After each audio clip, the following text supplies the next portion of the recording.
Everyone, Dr. Alibhai here. I'm going to show you a phenomenal stretch that you can do. You can get one of these balls at a dollar store. I'm sure you can buy it on Amazon too. We had these kicking around because of our kids.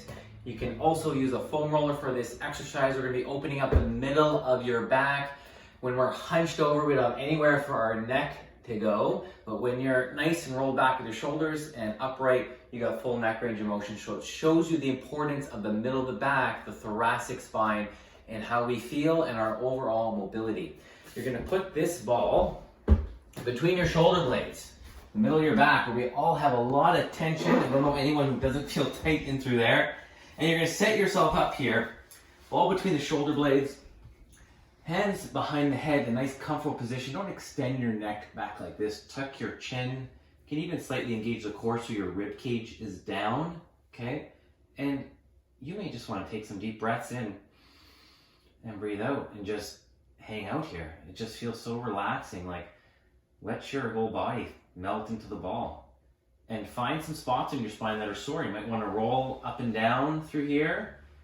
Oh, that's a little tight. I'm going to hang out there. Take some nice deep breaths. Breathe out. Might hear some pops and clicks. That's totally normal. It's a normal release of tension in the spine. Okay? So if you want to roll back and forth, you can do that. That's safe to do. Or you may want to scrub back and forth on the spine, which is also really relaxing. We're getting some more blood flow in that area. Or you may want to just do some lateral bending, some side to side. And that's always a great opener. So we're going to show you another variation because the ball isn't as thick. We're going to use a foam roller. So let's switch it. We're going to use a foam roller now.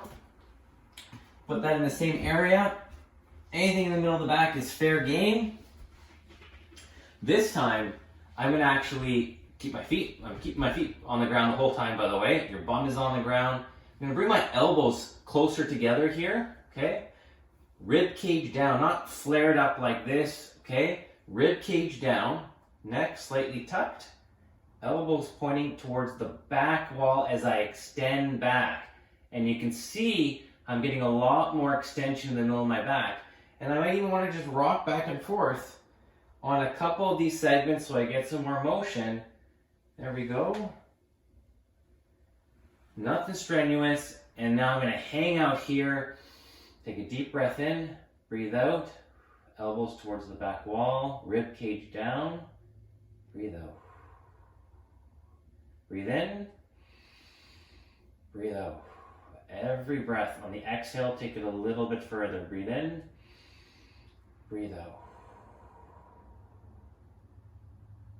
That feels so good, and I want you to pick a few spots on your middle of your back and work on them. This is part of my nightly wind down routine. I almost don't miss a single day of working on the middle of my back. Even if it's just for 90 seconds a day, it's gonna make a huge difference, a lot less pain and tension, and you feel a lot more relaxed.